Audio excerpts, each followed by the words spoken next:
Welcome to The Explainer. Today, we're strapping in to investigate a fascinating and, frankly, pretty alarming situation that's developing right beneath our feet in the financial world. We are looking at a hidden $2.5 trillion cockroach problem. I know, it sounds gross, right? But the rot we're talking about today isn't in your kitchen. It's hiding deep inside the historically boring bond market. And understanding this rot is absolutely crucial for seeing where the global economy is actually heading. Let's get right into it. To understand the massive scale of what's happening, we have to start with one single, seemingly simple number, 5%.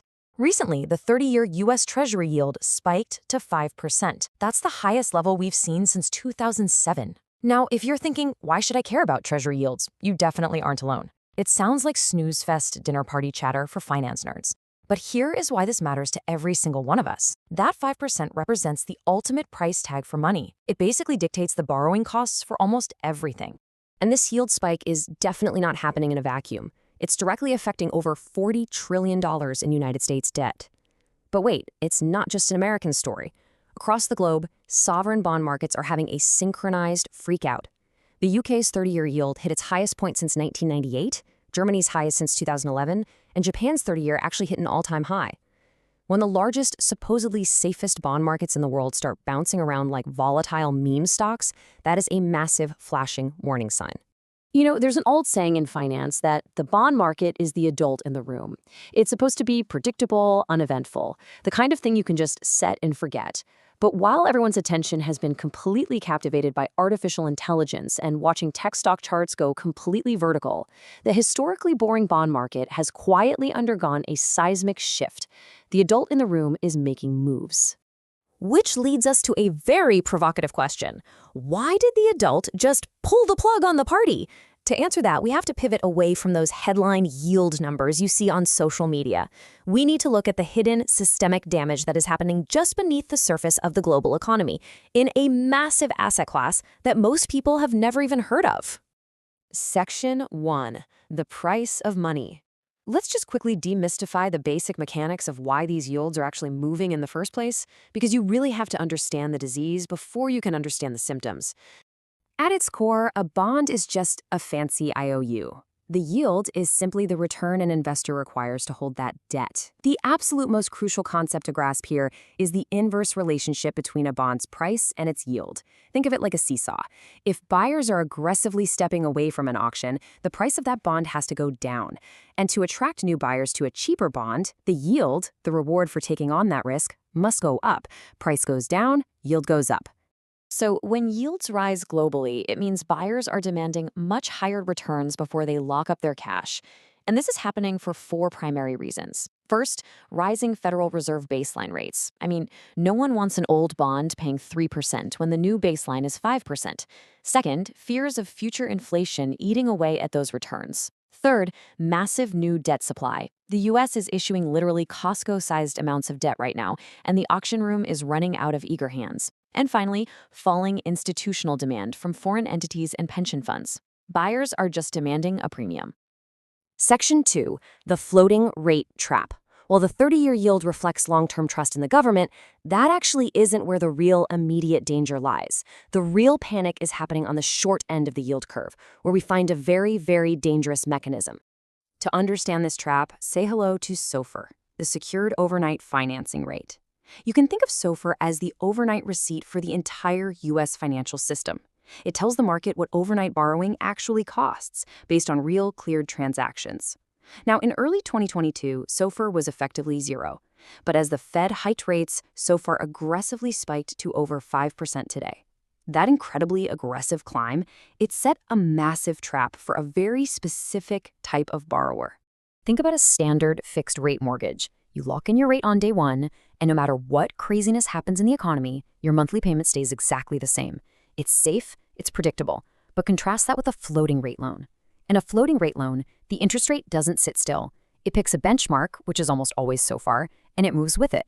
So as SOFR spiked from 0 to 5%, the interest payments for any borrower with a floating rate loan rose perfectly in sync. And this brings us to the $2.5 trillion hidden sector, the private credit market.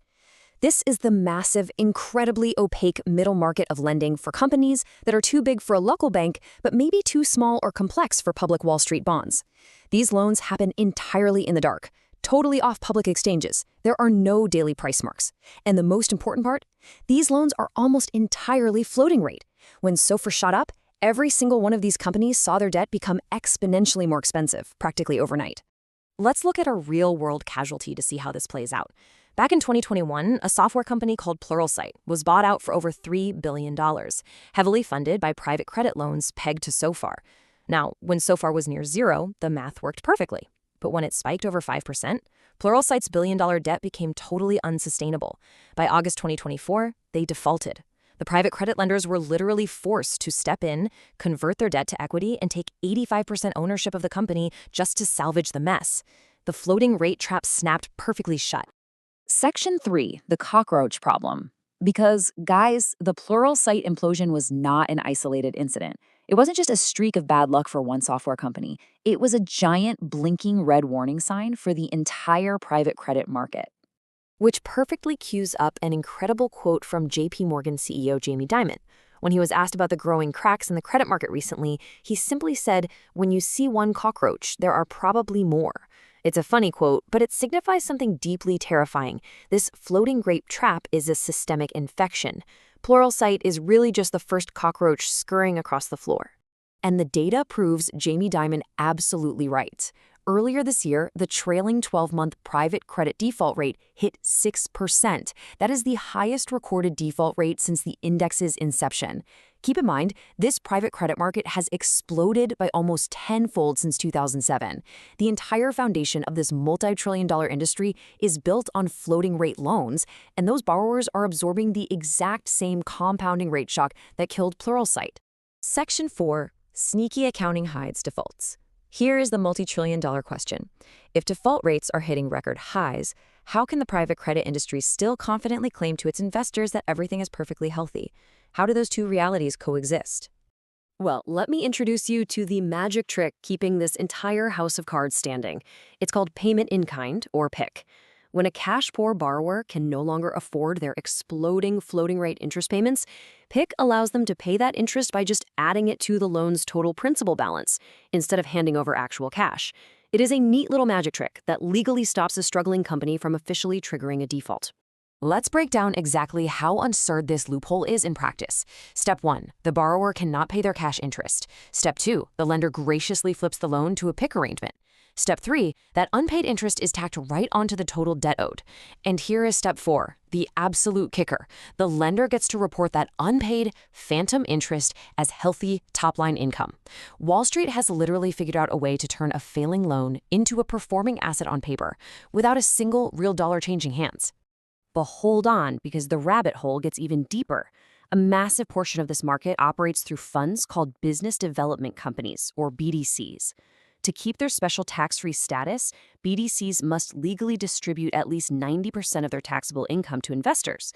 So because they are reporting that fake PIK interest as income, these BDC funds are mailing out real, hard cash dividends to their investors based entirely on phantom money they never actually collected from the borrowers. It's wild. Section 5, the looming maturity wall. The crucial point here is that this accounting illusion, paying real dividends on fake income while hiding defaults, has a very strict expiration date. You can only kick the can down the road for so long before you completely run out of road. Remember, these private credit loans are classified as Level 3 assets. This is the most illiquid, subjective category in all of accounting. They're valued entirely by internal models, not by active public market data. And according to recent research, over 10% of these private credit loans have already been quietly marked down internally by at least 50 cents on the dollar. The lenders know the rot is there for sure. They're just keeping it off the public exchanges. And that brings us to the tidal wave building in the background, an $85 billion maturity wall. Between 2026 and 2029, $85 billion worth of these BDC loan maturities are coming due. All of these companies that have been surviving purely on payment-in-kind accounting tricks are going to hit an absolute brick wall. Because at the end of the day, you can hide a loss in an accounting line. You can roll unpaid interest into a bigger and bigger principal balance. You can even legally call a deeply distressed borrower a performing loan. But the math is still the math. Bad math doesn't just magically disappear. Eventually, these companies must refinance their original near-zero debt, plus all that compounded phantom interest, at today's punishingly high rates. So, I want to leave you with this to think about as you navigate the markets in the coming years. We are staring down an $85 billion wall of debt built on sneaky accounting and floating rates. When all this debt finally has to roll over at today's rates, and the magic tricks finally stop working, who ultimately pays the price? Thank you so much for exploring this fascinating topic with me today on The Explainer, and definitely keep your eyes on the adult in the